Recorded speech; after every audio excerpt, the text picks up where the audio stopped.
একটা সময় ছিল যখন খুব মন খুলে মানুষের সাথে মিশে যেতাম। কথা বলার আগে ভাবতাম না। যাদের খুব কাছের মনে করতাম তাদের অধিকার দিতাম আমার মনের সবটুকু জানার। আমার দুঃখ, কষ্ট, না পাওয়া, মন খারাপ সবকিছু তাদের সাথে ভাগ করে নিচ্ছি বলে ভাবতাম।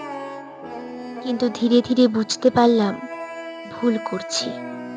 আমার সেই ব্যর্থতা, কষ্ট, দুঃখ এসবের মধ্যে অন্য মানুষকে ঢুকতে দিয়ে আমি ভুল করছি।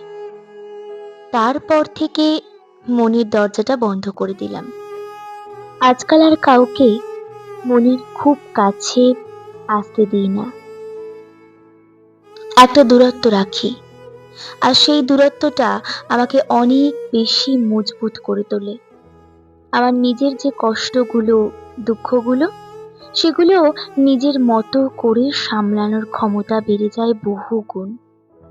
নিজেকে বোঝার, নিজেকে বোঝানোর মধ্য দিয়ে নিজের সাথে নিজের সম্পর্কটা বেড়ে যায় অনেক গুণ।